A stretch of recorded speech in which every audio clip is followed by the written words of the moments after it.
Graça e paz, Hebron. Amém. Deus abençoe a vida de todos vocês. Eu quero convidá-los a abrir a Bíblia comigo, por favor, no Evangelho de João. Abram aí, por gentileza, no capítulo 12, versículo 20 em diante. Nós faremos a leitura desse texto. Enquanto vocês encontram aí o texto, quero fazer menção dos nossos amigos que nos visitam hoje, Johnny, Samara. Deus abençoe vocês. E minha sogra, né? Olha o nome dela, Divina. Eita glória! É uma benção. Tem gente que fala mal de sogra, irmãos. Esse camarada não sabe de nada. Sogra é benção.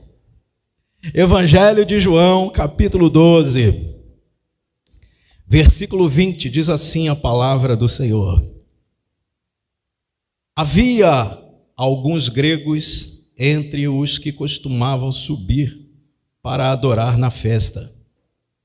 Estes, pois, se aproximaram de Filipe, que era de Betsaida da Galileia, e rogaram-lhe, dizendo: Senhor, queríamos ver a Jesus. Então Filipe foi e avisou a André. E André e Filipe foram e disseram a Jesus. Jesus respondeu a eles, dizendo: É chegada a hora em que o Filho do Homem há de ser glorificado. Verdadeiramente vos digo que, se o grão de trigo ao cair na terra não morrer, continua sendo um único grão, mas se morrer, produz muito fruto. Aquele que ama a sua vida, perdê-la-á, e aquele que aborrecer a sua vida neste mundo, há de preservá-la para a vida eterna. Se alguém quiser servir-me, deve seguir-me, e onde eu estiver, ali também estará o meu servo.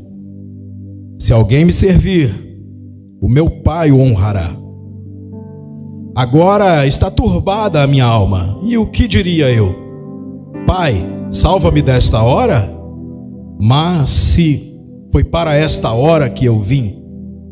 Pai, glorifica o teu nome.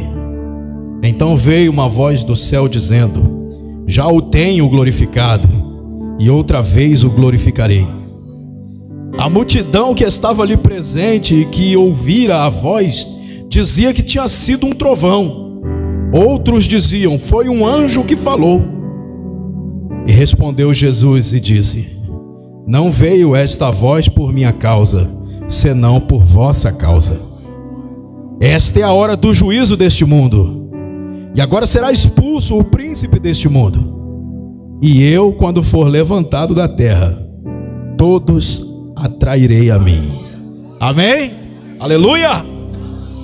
Graças a Deus. Eu queria muito, irmãos, transmitir a vocês o que eu sinto quando eu leio esse texto.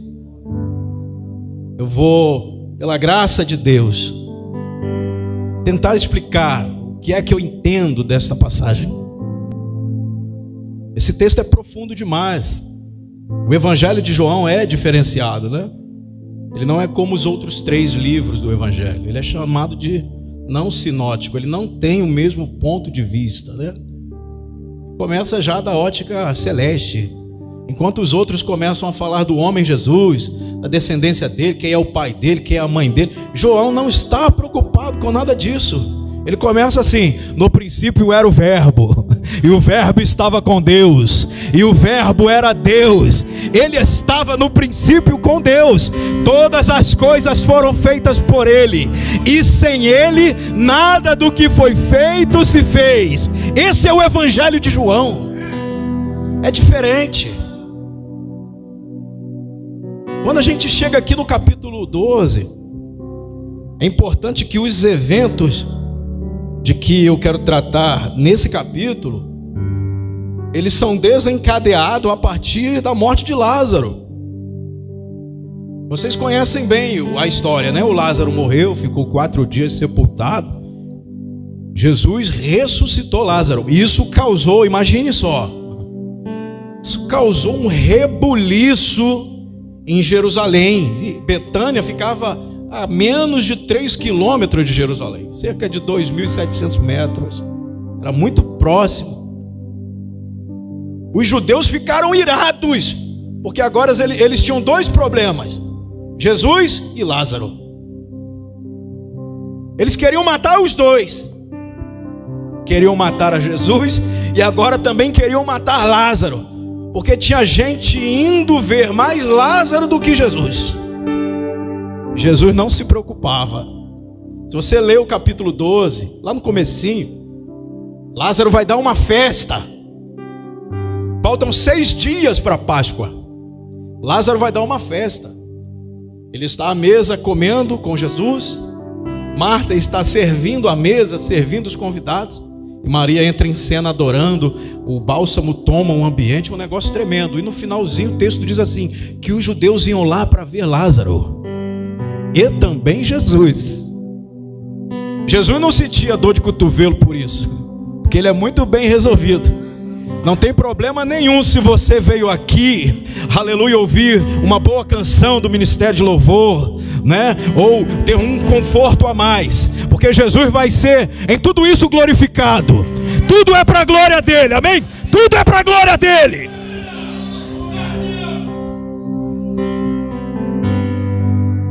Eram 6 dias antes da Páscoa. No dia seguinte, faltavam 5 dias, né? Para a Páscoa, sexta-feira. Então, no domingo, no sábado ele deu uma festa. No domingo, faltam 5 dias para sexta-feira. Ele vai entrar em Jerusalém. Ele monta no jumentinho. Ele vai subir a Jerusalém. E os judeus começam a clamar, a multidão que já estava tomando Jerusalém, porque a semana que antecedia a Páscoa era chamada de a caça da levedura. Eles iam se purificando as casas, purificando a cidade, purificando telhado, purificando despensa, onde tivesse qualquer vestígio de fermento, eles estavam limpando suas próprias vidas. Eles se preocupavam muito com isso, era a caça da levedura. Então a Jerusalém já estava ficando fervorosa, as massas estavam indo para Jerusalém, ainda faltando quase uma semana para a Páscoa, e Jerusalém já estava lotada de gente, e Jesus vai subir para Jerusalém. Essa multidão que já está lá, pegam ramos, né, de palmeiras e começam a entoar cânticos para ele, né? Hosana, bendito é o que vem em nome do Senhor. Eles começam a dizer Hosana, bendito é o que vem em nome do Senhor. No hebraico eles dizem Roshaná, Roshaná. Daí veio Hosana para o português. Roshaná significa liberta-nos, liberta-nos, liberta-nos. Baruch haba b'shem Adonai, bendito é o que vem em nome do Senhor. Eles ficavam dizendo liberta-nos, liberta-nos, bendito é o que vem em nome do Senhor. Mas só tinha um problema: eles queriam ser libertos de um jugo político opressor, do jugo romano. Mas Jesus vai ensinar para eles, não só para eles, para nós aqui nessa noite. E eu queria muito que você guardasse isso no seu coração. Não existe libertação sem a cruz. Não existe libertação sem o poder da cruz. Não existe mudança sem a cruz de Cristo. Não existe poder de Deus sem a cruz de Cristo. Não existe evangelho sem a cruz de Jesus Cristo. Não adianta só dizer liberta-me, me transforma, me cura, me liberta. Não existe poder nenhum sem a cruz do nosso Senhor Jesus Cristo. Então, ao mesmo tempo que ele é aclamado em Jerusalém, ele sobe no jumentinho a 800 metros de altura para Jerusalém. Quando ele entra em Jerusalém, você acha que ele se regozija, que ele entra em festa? Não! Ele diz: Jerusalém, Jerusalém. A Bíblia Sagrada diz que Jesus chora por Jerusalém. Ele diz: vocês serão sitiados, serão oprimidos, serão destruídos. Não ficará aqui pedra sobre pedra, porque vocês não reconheceram o dia de sua visitação. E aí, enquanto Jesus está nesse cenário, em Jerusalém, com seu espírito triste. Você vê aqui que ele está triste, pois ele sabe bem o que o aguarda. Faltam 5 dias para a sexta-feira. Ele sabe bem o que o aguarda. As multidões começam a buscá-lo. Lá no capítulo 12, versículo 17 diz: a multidão que estava com ele testificava que ele tinha chamado Lázaro da sepultura. A multidão estava louca, frenética, porque ele tinha ressuscitado Lázaro. Foi um milagre extraordinário, algo tremendo, algo nunca visto. Por causa disso a multidão lhe saiu ao encontro, por causa desse sinal. Agora entenda bem. Milagres, grava essa frase aí, eu gosto de algumas frases. Grava essa frase. Milagres atraem curiosos. Milagres atraem doentes. Milagres atraem enfermos. Mas a cruz de Cristo atrai a todos aqueles que querem salvação. A cruz de Cristo atrai pecadores que querem ser transformados. A cruz de Cristo atrai aqueles que querem romper com esse sistema maligno implantado na terra, romper com a sua própria natureza, romper com o seu próprio eu e querem ter uma vida com Deus. Se você pertence a esse, a cruz de Cristo é para você. Aleluia!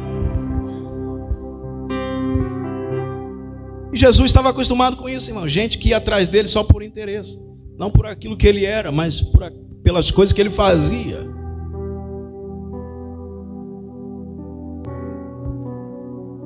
Até que, de repente, chegou um pessoal ali estranho. Tinha muita gente ao redor de Jesus, e eles queriam um contato com Jesus. Esses caras eram simpatizantes do judaísmo, mas não eram judeus. Se fossem judeus, o texto diria que eram judeus gregos, como dizem Atos. Mas eles não eram judeus, eles eram gregos. Quando você lê a Bíblia, lê o Evangelho, lê o livro de Atos, lê as cartas, por exemplo, em 1 Coríntios 10:32, diz assim: portai-vos de modo que não deis escândalos nem a judeus, nem a gregos, nem a igreja de Deus. Assim, a teologia separa os 3 povos da Bíblia: Israel, igreja e os gentios, as nações. Os gregos representam as nações. Os gregos representam os povos. Os gregos também representam a sabedoria. Paulo disse: os judeus pedem um sinal, os gregos buscam sabedoria. Eles representam a sabedoria, né? Os grandes filósofos, toda a retórica, toda a oratória, hermenêutica, homilética, essas coisas são coisas de grego. Os gregos antigos começaram a debater, a se debruçar em torno desses assuntos. Sócrates, Platão, Aristóteles e por aí vai. Paulo esteve em Atenas, a capital da sabedoria. Os gregos representam a sabedoria. Os gregos representam os povos distantes, as nações, os gentios, os pagãos, os estrangeiros. Aleluia! Eles foram para a festa. Eles estavam lá por causa da Páscoa. Eles estavam lá por causa do cordeiro que ia morrer no altar, o cordeiro pascual, o cordeiro que lembrava o salvamento de Israel lá do Egito, a libertação deles. Eles foram para lá por causa desse cordeiro. Mas quando souberam que Jesus estava lá, eles não quiseram mais saber do cordeiro de Moisés. Eles queriam ter contato com o cordeiro de Deus que tira o pecado desse mundo.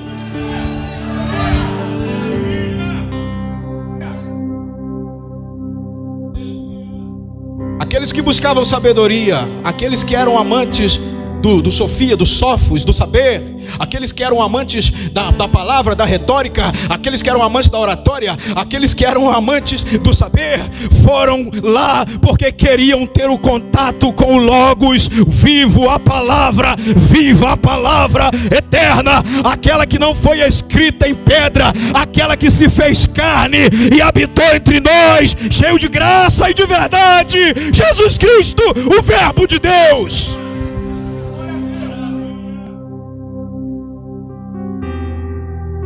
Engraçado, irmãos, Eu não acredito em coincidência quando se trata de Bíblia. Engraçado que quando você lê Mateus, Marcos e Lucas, tem 3 discípulos centrais ali, são eles, tudo envolve os 3: Pedro, Tiago e João. Você lê o Evangelho de João, não é assim. Filipe e André, que são praticamente ignorados nesses 3 livros, eles têm um papel importante no Evangelho de João. E os gregos não procuraram o Pedro para que Pedro levassem-os a Jesus. Eles não procuraram Tiago para Tiago fazer essa mediação, e nem procuraram a João. O texto diz que eles procuraram Filipe. Quem é Filipe?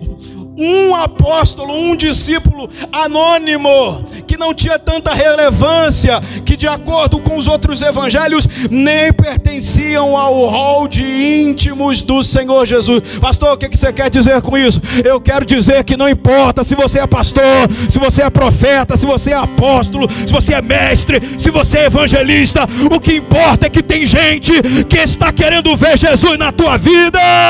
Tem gente que precisa contemplar Jesus através de ti.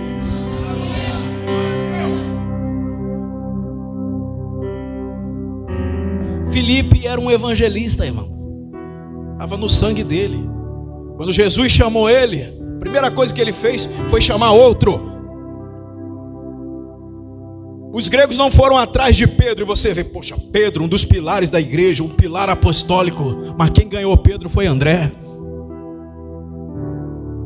Então não se iluda, talvez você esteja aqui nessa noite, né, até se desmerecendo. Às vezes o crente tem muito isso, porque não entende sua identidade em Deus. Você foi chamado, aleluia, para levar os gregos até a Jesus. Você foi chamado para que os gregos vejam Jesus em você. Louvado seja o nome do Senhor, louvado seja o nome do Senhor, louvado seja o nome do Senhor nosso Deus. Filipe tinha isso, irmãos. Era um cara acessível, descolado, bom de papo. Você vê que foi ele que achou o menino lá com os pães. Ele era bem desenrolado. Acho que o Pedro, né, as pessoas tinham até medo de chegar perto. O Pedro é muito santo, né? Então é assim. Às vezes você não prega, você não canta, você nem aparece, nunca pegou um microfone na vida. Mas quantos gregos você já levou a Jesus e nem sabe, né? Quantas pessoas foram alcançadas, aleluia, por Jesus através da sua vida. Louvado seja o nome do Senhor. Eu mesmo fui alcançado porque minha prima era muito insistente, nunca pregou na vida, nunca cantou, mas ela era insistente. Ela não desistiu enquanto não me viu aos pés do Senhor Jesus Cristo. Então não importa, a unção que está em você é que vai fazer a diferença. Louvado seja Deus. Então olha aí, irmãos, Deus usa coadjuvantes. Amém? Deus usa os coadjuvantes. Deus usa aqueles que estão no anonimato. Deus usa, amém? Você conhece o nome do sobrinho de Paulo? Ninguém nem sabe o nome do sobrinho de Paulo. Não importa o nome dele. O que importa é que Deus usou ele para livrar Paulo da morte quando os judeus queriam matá-lo. Você lembra o nome do menino que tinha 5 pães e 2 peixes? Não importa o nome dele. O que importa é que Jesus usou o menino para alimentar uma multidão.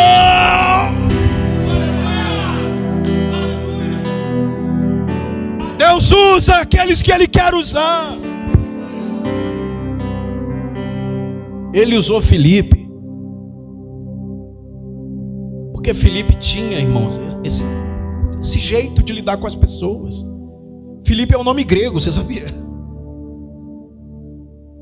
Filos, que é amigo, amizade, e hipo, de hipódromo, de cavalo. Filipe significa amigo de cavalo. Filipe era pai de Alexandre, Alexandre Magno, Alexandre o Grande. Filipe é um nome grego. De alguma forma Filipe tinha essa ligação com os gregos.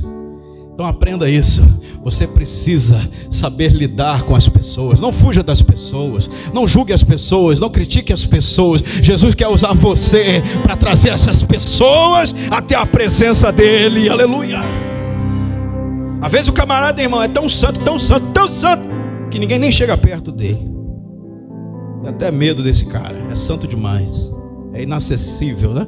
Tem uma excelsa glória nele que a gente não pode chegar perto. Filipe não. Filipe, que não é bobo, chamou André. André é mais experiente. André foi o primeiro discípulo. O primeiro discípulo foi André. Ele podia ter ido sozinho, né? Chamou aquele que podia auxiliá-lo, André. André também é um nome grego, não é coincidência? Ele chamou André. André tinha mais caminhada. Era pouca coisa, mas tinha mais experiência. André ganhou Pedro. André era irmão de Pedro, irmãos. Falou para Pedro: eu achei o Messias, aleluia. E o Pedro se converteu. Você está entendendo? Numa grande cruzada, o conferencista ficou triste, pastor Washington, lá nos Estados Unidos, porque só uma pessoa tinha se convertido. E ficou muito triste, porque o investimento foi altíssimo. Mas depois, né, a gente viu, essa pessoa que se converteu era chamada de Billy Graham. Billy Graham, o maior evangelista do século. Não se iluda, Deus vai usar você para atrair pessoas para a presença de Jesus. Mas você tem que ter graça. Filipe foi lá e chamou o André. Por que isso, pastor? Porque junto é melhor, irmãos. Estão vivendo um tempo que é um para lá, outro para cá, o direita para lá, a esquerda para cá. Vamos ter que restaurar essas coisas, irmão. Tem que consertar isso aí. O nome de Jesus não pode ser blasfemado entre os gentios. A gente está querendo ensinar as pessoas como se comportar e estamos esquecendo como devemos proceder. Então veja bem, ele chamou o André. Unidade, irmãos. Ninguém faz a obra de Deus sozinho. A obra de Deus não avança se eu entender que só eu sei, que só eu faço, que sem em mim, se não for eu, nada acontece. É Deus no céu e eu na terra, irmão. Nós precisamos voltar à unidade, porque onde há unidade o Senhor ordena a bênção, aleluia. Chama o teu irmão e diz: vamos levá-los a Jesus. Chama o teu irmão e diga: vamos pegar nas mãos deles e levá-los ao mestre. Os gregos falaram com Filipe, Filipe falou com André. Os dois disseram: vamos a Jesus, vamos falar com o mestre, que tem um pessoal querendo vê-lo. O pessoal veio de longe.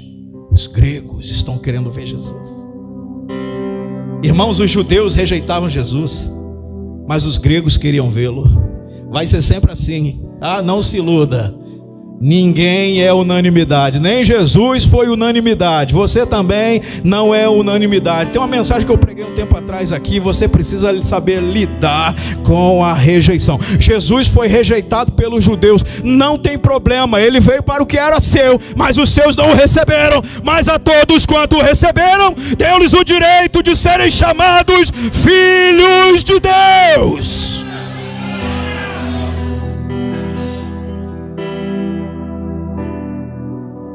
Israel, apesar de ser o povo eleito, o povo escolhido, sempre teve o mau hábito de dizer não para Deus, de virar as costas para Deus. Não tem problema. Deus levantou Jó, um homem lá da terra de Uz, lá da terra de Edom. E Jó era um homem íntegro, reto, temente a Deus, que se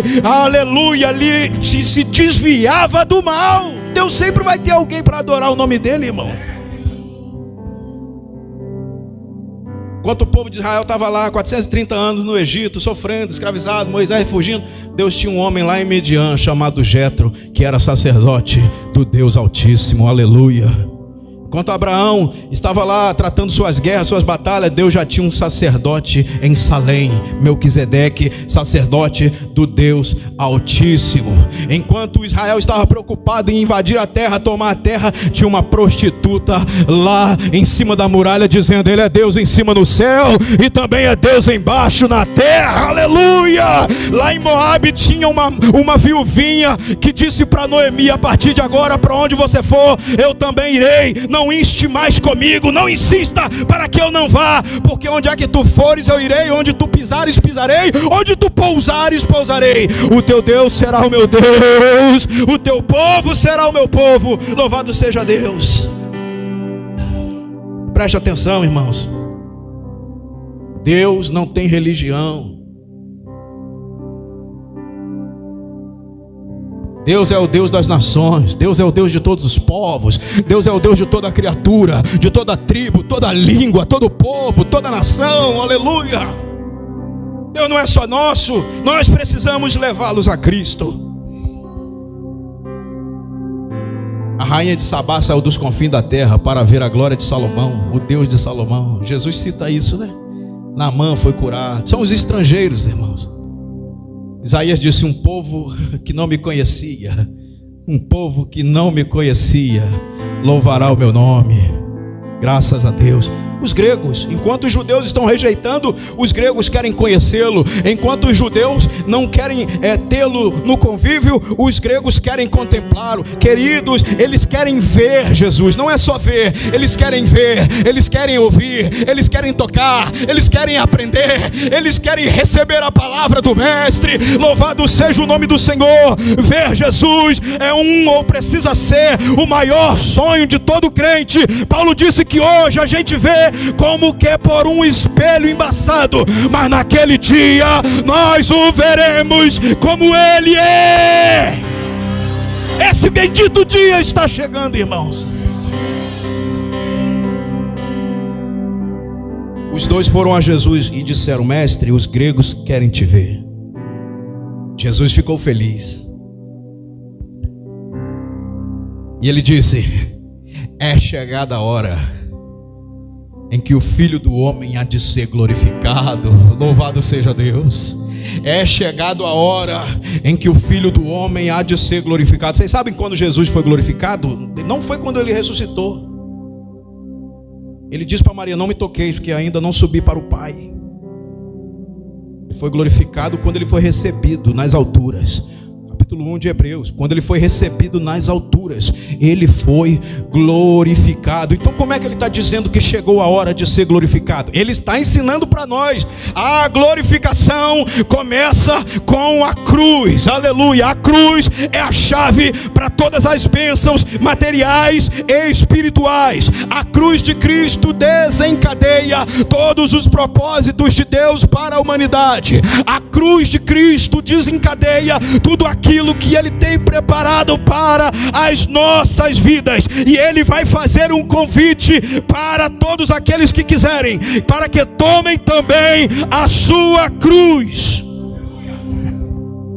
Ele diz: é chegada a hora em que o Filho do Homem há de ser glorificado. Mas Ele não vai ser glorificado se não morrer na cruz. Ele não será glorificado se antes não ressuscitar. Ele não será glorificado se antes não subir aos céus. Então entenda, as bênçãos que Deus tem prometido para nós, as vitórias que Deus tem prometido para nós, ela possui estágios. Já estamos no processo, louvado seja Deus, mas precisaremos passar por esses estágios para chegar ou alcançar o auge ou o ápice das promessas que Deus fez para as nossas vidas. Não existe, irmão, nenhuma glória sem dor. Não existe sucesso sem muito trabalho. Jesus está dizendo isso. É chegada a hora.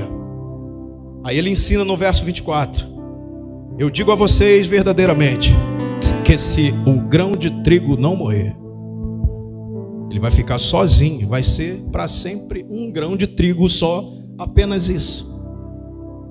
Mas ele precisa cair na terra e morrer. Fazer uma covinha e semear, né? Assim, Paulo fala no capítulo 15 aos Coríntios, 1 Coríntios, que nós somos como uma semente. Quando o crente morre, ele não é sepultado, ele é plantado. E assim como você planta uma semente, depois de um tempo ela germina, ela rompe o grão, a casca, e sai da terra com uma nova aparência, com um corpo mais poderoso do que aquele que desceu para a covinha, assim será a ressurreição dos santos. Aleluia! A gente vai até descer com um corpo corrupto, mas retornaremos com um corpo glorificado. Louvado seja Deus! Isso vai acontecer no âmbito literal, mas antes acontece no âmbito espiritual. Como assim, pastor? No âmbito espiritual. A gente tem que morrer espiritualmente, irmão. Porque se a gente não morrer, a gente fica sozinho. Se essa igreja aqui não morrer, não vai haver outras igrejas. Não haverá outras sementes. Porque esse é um ciclo que não para mais. Eu morro, broto outra vez como uma nova vida, uma nova criatura.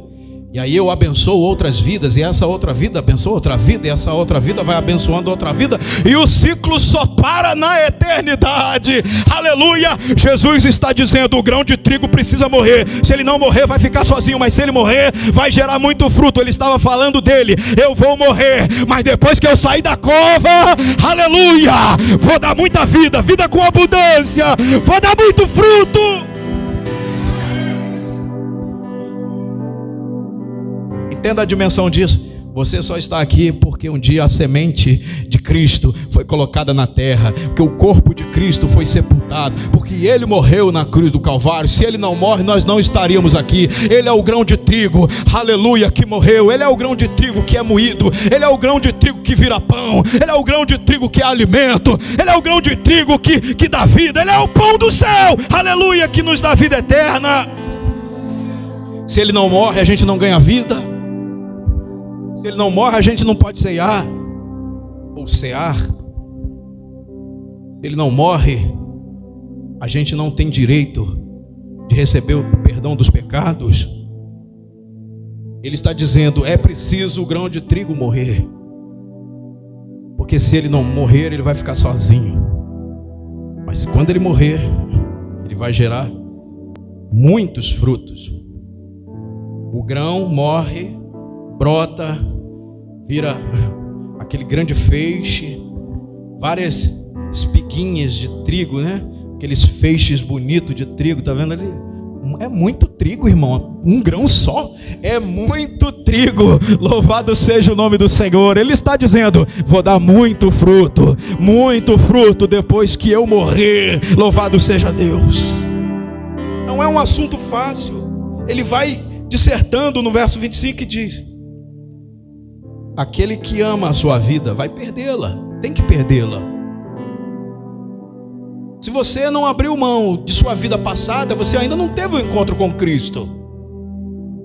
Se eu não abro mão da minha vida pregressa, eu não tive um encontro com Cristo. Porque se eu quero ter uma nova vida, eu preciso romper com a vida velha, com aquele velho homem, aquela pessoa que não tinha Deus, que não tinha o sangue de Cristo, que uma hora dessa estaria na praia tomando uma cervejinha ou fazendo sei lá o que lá. Então quem ama a sua vida, que vida boa que eu tenho, né? Minha família, vive viajando, gastando dinheiro que eu não tenho, comprando o que eu não posso, tomando minha cervejinha, fumando cigarrinho, indo na minha boate. Que vida boa. Esquece essa vida. Esquece essa vida. Isso aí é a vida velha. Amém? Jesus Cristo quer dar uma vida nova, uma vida abundante, uma vida cheia do Espírito Santo. Antigamente, uma hora dessa, eu estava cheio de vinho, cheio do álcool. Mas hoje, graças a Deus, o vinho é do Espírito Santo. Do Espírito Santo. Ele está dizendo isso para nós. Você quer receber vida? Esquece a tua própria vida, porque Deus tem uma vida nova para te dar. Deus tem uma nova história para te dar. Quem amar a sua vida vai ter que perder ela. É uma troca justa? Claro que é. Aliás, mais do que justa. Que você dá aqui 30, 40, 50 anos para Deus, 60. Mas você recebe a eternidade. Amém? O que são 30, 40, 50, 60 anos dentro da eternidade? Nada, nada, menos que uma gota no oceano, muito menos, nada. Amém? Deus está preparando para nós o céu de glória. João disse: essa é a promessa que Ele nos fez, a vida eterna. Qual a promessa? Quem ama a sua vida perdê-la. Aquele que aborrece a sua vida nesse mundo há de preservá-la para a vida eterna. Vale a pena, irmãos. Vale muito a pena. Às vezes você quer fazer, aí você lembra: não, isso aí era na outra vida, né? Na vida velha. Eu vou ser recompensado na glória. Você acha que é fácil, irmão, ter que abrir mão de um monte de coisa para servir a Deus? Quem não abre mão, irmão, não serve a Deus. Servir a Deus é abrir mão. É a morte do eu. Eu já era. Mas vale a pena. Deus tem promessa para nós. Amém? Deus tem promessa para nós. Verso 26. Se alguém quiser me servir, tem que me seguir. Então quero te dar aqui 3 dicas para aquele que quer servir a Deus. 3 segredos. Todo aquele que serve a Deus, primeiro, tem que seguir a Jesus. Não tem como servir a Deus se eu não sigo a Jesus. Isso é uma falácia, é mentira. Não tem como servir a Deus se eu não sigo a Jesus. Pode até estar servindo outro Deus, outra pessoa, numa religião, mas não está servindo a Deus, o Pai de Jesus. Porque é Ele quem está dizendo. Quem quiser servir, tem que me seguir. Segundo, porque onde eu estiver, estará ali o meu servo. Quem quer servir a Deus, tem que estar com Jesus. Não é só seguir. Ele vai, eu vou atrás. Não é isso. É estar onde Ele estiver. Louvado seja o nome do Senhor. Onde Ele estiver. Se Jesus não está lá, eu também não estou. Se Jesus não vai lá, eu também não vou. Se Jesus não é bem-vindo lá, eu também não sou. Porque onde Jesus estiver, estará também ali o servo. Amém, servos de Deus? Terceiro, todo aquele que quer servir a Deus tem que seguir a Jesus. Tem que estar onde Jesus está ou estiver. É a bênção, né? Esse vai ser honrado pelo Pai, diz o texto. Esse será honrado pelo meu Pai. Então se prepara. O tempo de honra pode até demorar, mas ele vai chegar. É uma promessa de Jesus. Quem quiser me servir, tem que me seguir. Quem quiser me servir, tem que estar comigo. E esse que assim fizer, vai ser honrado pelo meu Pai. Tem um tempo de honra da parte de Deus vindo sobre os servos de Jesus Cristo. Palavra de Deus para nós. Verso 27. Agora está turbada a minha alma. Está chegando a hora dele ir para o Getsemane, né? Daqui a 5 dias ele morre. O que diria eu? Me salva dessa hora? Um ensaio do Getsemane. Foi para isso que eu vim. Jesus está decidido, irmãos. Ele sabe qual é o propósito de existência dele. Por que ele veio a esse mundo. Ele diz: Pai, glorifica o teu nome. De repente, enquanto Jesus está falando essas coisas com os discípulos, uma voz bradou do céu: louvado seja o nome do Senhor. Uma voz falou lá dos altos céus. A voz disse assim: eu já tenho glorificado, aleluia, eu já tenho glorificado. Jesus disse: Pai, glorifica o teu nome. Ele disse: eu já tenho glorificado o meu nome, aleluia, irmãos. E ele disse: eu vou glorificar de novo. Quando é que o nome de Deus é glorificado? Na obediência à sua palavra. Todas as vezes que obedecemos à palavra de Deus, o nome do Senhor é glorificado. Você que tem vivido uma vida para Deus, o nome dele está sendo glorificado através da sua vida. Você que tem servido a Deus com sinceridade, o nome do Senhor está sendo glorificado. Louvado seja o santo nome dele. Glorificado seja o nome do Senhor. Eu vou glorificar de novo o meu nome. Quando o Filho do Homem for levantado no madeiro, ele será glorificado, o Pai vai ser glorificado. E aí começou a discussão: o que foi isso? Que barulho foi esse? Aí uns diziam assim: foi um trovão. Outros disseram: foi um anjo. Irmãos, trovão, sabe quem diz isso? Os racionalistas. Os racionalistas sempre querem uma explicação científica para um evento sobrenatural. Deixa eu te dizer uma coisa: as coisas de Deus se discernem espiritualmente. Aleluia! Só os espirituais entendem as coisas espirituais. O homem natural não tem esse poder de discernir. Foi um trovão. E o outro é o religioso: foi um anjo. Oh, mistério! Foi um anjo. Esse é o religioso que tenta discernir as coisas de Deus baseado no seu conhecimento. Não foi anjo, não foi trovão. Quem falou foi a voz de Deus. É o que está escrito na palavra. Fiquemos com a palavra. Foi a voz de Deus. Deus fala, irmãos.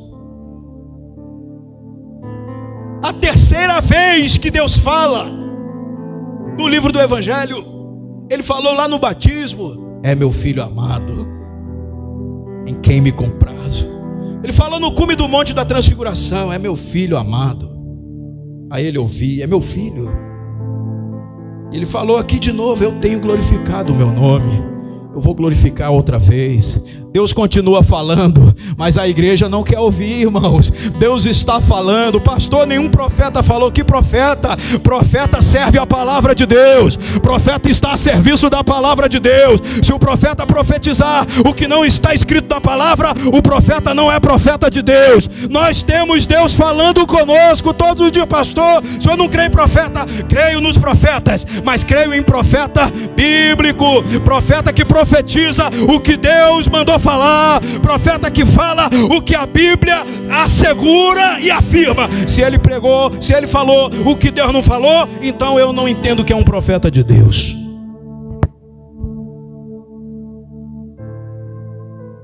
A palavra de Deus subjuga os profetas, irmão. Os profetas estão presos nela, devem obediência a ela. Pastor, não tem profeta? Claro que tem, não estou falando nada disso. Eu estou falando é que tem falso profeta. É isso que eu estou falando. A palavra de Deus é a palavra dos profetas. A palavra de Deus é a voz da profecia. A palavra de Deus é a verdade absoluta. A palavra de Deus é o nosso norte. A palavra de Deus é a nossa bússola. A palavra de Deus é a nossa verdade. Não existe uma outra verdade a não ser a palavra de Deus. Então, quando a gente profetiza o que Deus manda através de sua palavra. Verso 29, a multidão: é um trovão. Jesus disse: essa voz não veio por mim não, hein? Essa voz veio por causa de vocês. Por que isso? Porque Jesus sabe muito bem quem Ele é e quem é o Pai dele. A voz não é para Ele.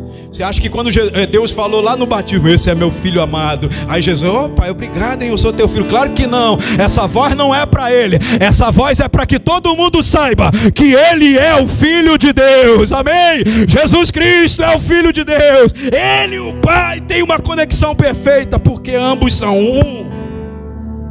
Essa voz é para nós, não é para Ele.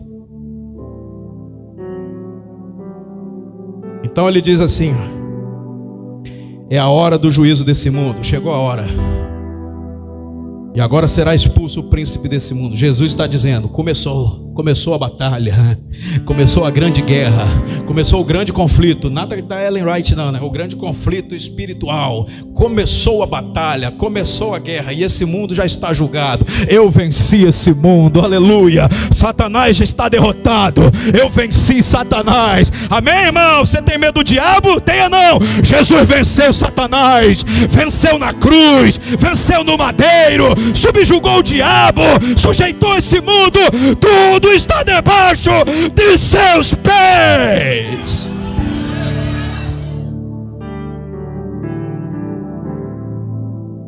Verso 32, ele vai entregar a revelação. E aí eu vou começar a mensagem a partir do 32. Estou brincando, irmãos.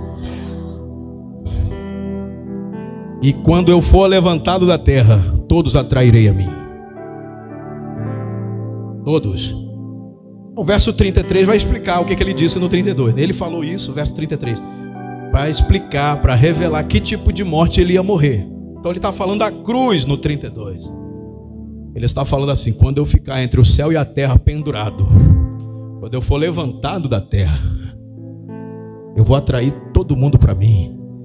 Vai vir todo mundo, vai vir gente do norte, do sul, do leste, do oeste. Vai vir brasileiro, americano, japonês, alemão, africano. Vai vir todo mundo. Esse negócio de só um povo me servir, não.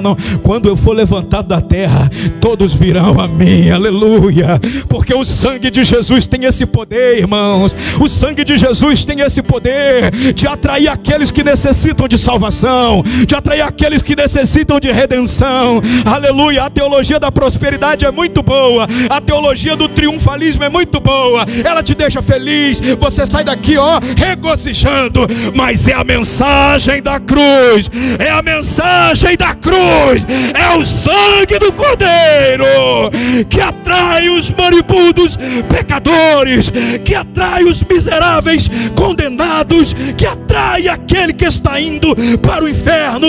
É esta mensagem que muda, que traz o céu para a terra. Essa mensagem que revela as revelações, as verdades de Deus para o homem pecador, perdido e moribundo. É essa mensagem, não existe outra. É essa mensagem. Eu queria que você anotasse aí as 6 grandes bênçãos imediatas da cruz. A cruz de Jesus nos liberou perdão. Irmão, se não fosse a cruz de Cristo, nós continuaríamos réus do pecado. Paulo no capítulo 8 ele disse: agora nenhuma condenação há para os que estão em Cristo Jesus. Ele continua dizendo: porque Cristo na carne condenou o pecado na sua própria carne. Jesus venceu o pecado na cruz. Você não deve mais nada, irmãos, a Satanás, nem deve nada para Deus, porque a conta já foi paga. Louvado seja Deus. Paulo disse aos Colossenses, lá no capítulo 2, versículo 13: quando nós estávamos mortos em delitos e pecados, Ele nos vivificou, perdoando todas as nossas ofensas, tendo riscado o escrito da dívida que era contra nós, nas ordenanças que nos era contrária. Ele arrancou completamente, tirando-a do meio e cravando na cruz. Amém? Amém? Sua dívida está paga, está lá na cruz. Está lá na cruz o comprovante de pagamento. Quem quiser manter uma acusação dessa dívida, que pegue no madeiro. Jesus Cristo já nos perdoou de todos os nossos pecados. A cruz libera imediatamente para nós a justificação. Você não foi só perdoado, você foi justificado. Pode isso, um culpado, se tornar inocente? Com Deus pode, porque Ele não deixa de fazer sua justiça. Ele operou a justiça em seu próprio Filho. Jesus Cristo se fez maldição por nós, porque está escrito: maldito aquele que for pendurado no madeiro. Por isso nós somos justificados mediante o sangue de Jesus Cristo.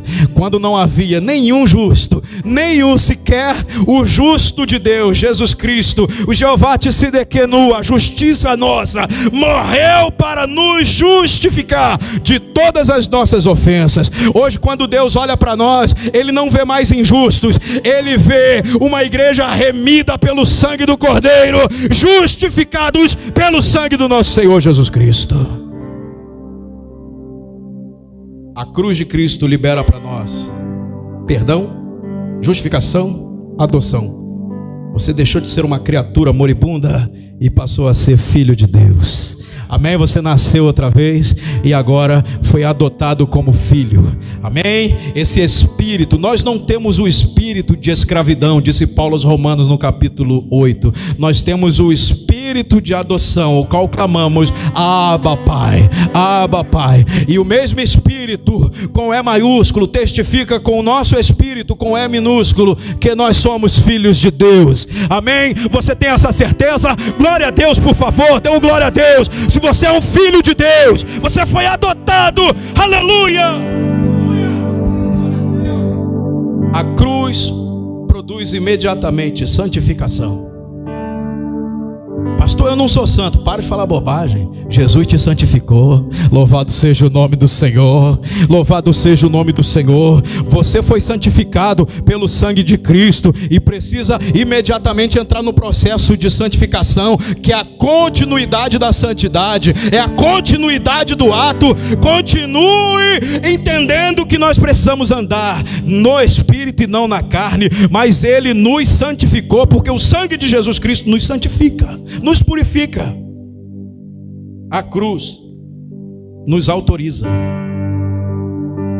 Traz santificação, traz adoção, traz justificação, traz perdão e traz autorização. Você está autorizado no nome de Jesus Cristo a ir por todo mundo e pregar o evangelho a toda a criatura. Você recebeu a autorização, você recebeu uma missão, você recebeu uma comissão, você recebeu o ID. Tem a autorização de Deus sobre a tua vida, tem a autoridade de Deus para a tua vida, para você falar de Jesus com autoridade, seja para quem for que estiver ouvindo. Ele te autorizou. Tem um monte de gente aí querendo falar de Deus, querendo falar de Jesus, mas você tem autorização para falar, você tem propriedade para falar. E por fim, a cruz traz glorificação. Coloca-te de pé, por favor. A cruz traz glorificação. Paulo disse: se com Ele morremos, com Ele também ressuscitamos. Amém? Essa é a lógica. Então você vive aqui servindo a Deus, morto para si mesmo, morto para esse mundo. Ah, irmão, mas tem uma promessa tremenda para a tua vida. Tem uma promessa tremenda para a tua vida. A vida eterna te espera. Aleluia. Paulo disse no capítulo 15 aos Coríntios: nem carne nem sangue entra no céu. É claro que não entra. Você receberá um corpo glorificado. Você receberá um corpo glorificado. A esposa do Cordeiro será glorificada. Paulo disse isso em pelo menos três textos. Filipenses capítulo 3 versículo 20, ele disse: a nossa pátria está nos céus, de onde aguardamos o nosso Senhor Jesus Cristo Salvador, o qual transformará o nosso corpo mortal conforme o seu corpo glorioso. Aleluia. 1 Tessalonicenses 4,16, ele disse: o mesmo Senhor descerá do céu com alarido e com voz de arcanjo e ressoada a trombeta de Deus. Os que morreram em Cristo ressuscitarão primeiro, depois nós, os que estivermos vivos, seremos arrebatados juntamente com eles ao encontro do Senhor nos ares. 1 Coríntios capítulo 15 versículo 52, Paulo diz: será no instante, no abrir e piscar de olho, ante a última trombeta, porque a trombeta soará, os mortos ressuscitarão e nós seremos transformados. Aleluia. Mas nada disso vem sem a cruz. Por isso ele disse: quem quiser vir após mim, negue-se a si mesmo, tome a sua cruz, depois vem e me segue. Não existe discipulado, não existe caminhada com Deus se a gente não entender o que é a cruz. Cruz é dura, irmão, dura, áspera, espinhenta, pesada. Costumo dizer que a maioria dos crentes querem desfrutar só da sombra da cruz, mas não querem subir o madeiro. O madeiro não dura para sempre, irmãos. Uma hora a gente desce dele, uma hora a gente sai do túmulo ressurreto, glorificado. Isso vai acabar. Mas enquanto isso a gente vai vivendo de glória em glória, de glória em glória, porque a mensagem que ele entregou para a igreja é mensagem de vitória. Amém? A igreja é vitoriosa, a igreja é triunfante, a igreja é poderosa, a igreja é imaculada, a igreja é santa, ela é a lavoura de Deus, ela é o edifício de Deus, ela é a esposa do Cordeiro, louvado seja o nome do Senhor, ela é o grande edifício de pedra viva. A igreja é vencedora, ninguém pode deter, já diz o hino antigo, ninguém detém, é obra santa, ninguém pode deter a igreja, ninguém pode parar a igreja, não tem imperador que seja capaz de parar a igreja, não teve nenhum César, nenhum Herodes, nem Nero, nem Domiciano, nem Vespasiano, nem Valeriano, nem ninguém pode parar a igreja do Senhor Jesus Cristo. A igreja é vencedora. Vamos adorar a Deus. Você pode adorar a Deus por isso? Ela é vencedora, irmão. Jesus Cristo triunfou. Jesus Cristo triunfou. Ele disse: quando me levantarem da terra, vão achar que tudo está perdido, mas não estará. É aí que eu vou atrair todos para mim. Vai ser aí que eu vou atrair todos para mim. Aleluia. Vamos adorar esse Deus tremendo. Vem, pastor Austin, vem cá. Louvado seja o nome do Senhor Jesus. Oh, Jesus, nós te adoramos.